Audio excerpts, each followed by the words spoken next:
Light and dark are the two facets of life. There is happiness and there is sadness. There is night, there is day. So these are rhythms. Now, anything that is created in the presence of the several rhythms that are there already in life, in our body and around life, around in our environment. Just like how we have the day and night as a rhythm. After day comes night and after night comes day. So that's a rhythm. Similarly, our respiratory rhythms. We inhale and we exhale. Our pulse, there's an expansion and contraction. That's a rhythmic pulse. Yeah? So there are rhythms in life. So whatever we create, we are creating in rhythms.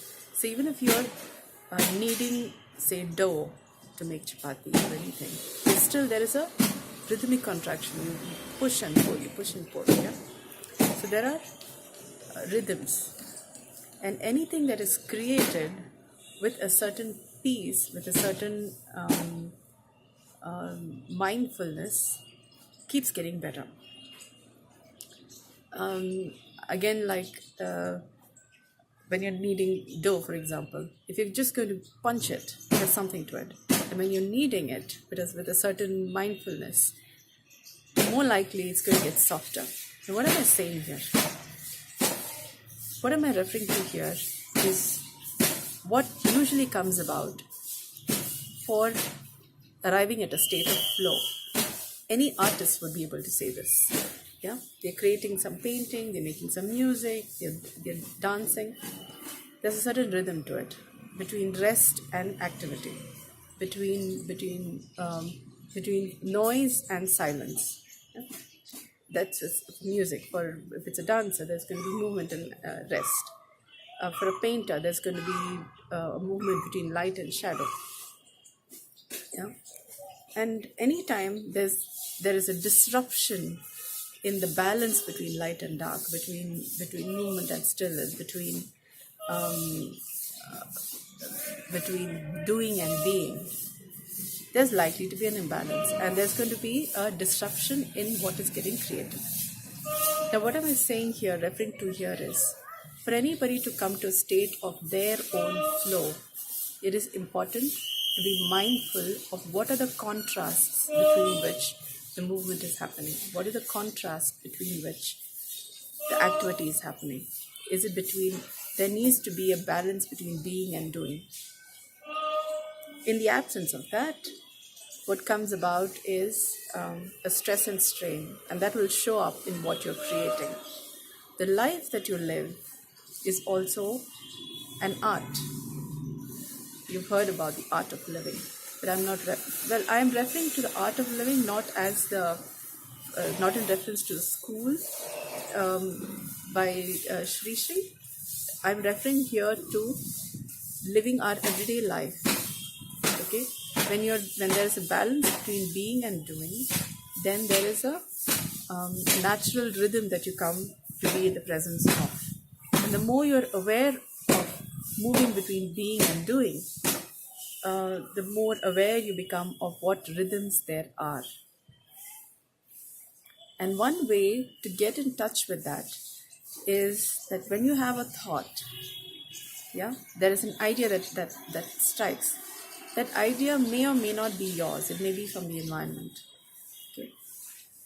Become aware of the thought, and then become aware of what is the feeling that there is.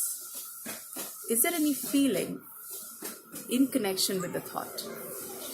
And once you become aware of a feeling, could be an emotion, but it's largely a feeling that's between a thought. Yeah, that's between a thought and the actuality of it. Instead of just going with it, notice if there's a feeling attached with the thought. And once you get in touch with the feeling, notice if there's a bodily sensation in association with the thought. Then you're likely to come in touch with the truth of it, because then you're in touch with what you know of it, and you're also going to be in touch with what may be feasible, what may be the truth about it. and then you will get in touch with what would be the truth, that is something that you can do something with, if that you can do something with at this present moment. Otherwise it could be an insight but no doability about it. When there is no doability, there is no, you cannot quite do anything about something that may be way too much than what you can handle at the moment. So when you get in touch with a thought, notice the feeling and notice the sensation. And then that's like, you're beginning to sort of trickle the big thing into something which is more consumable.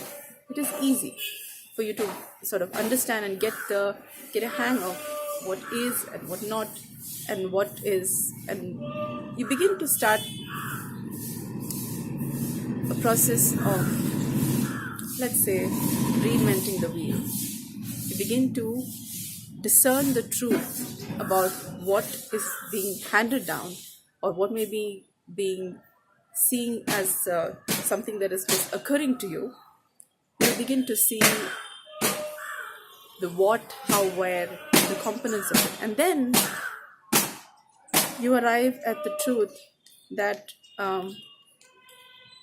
that most sits with you, that most resonates with you. And it's not just, and then it is not somebody else's truth, but it's about what is your truth. Yeah?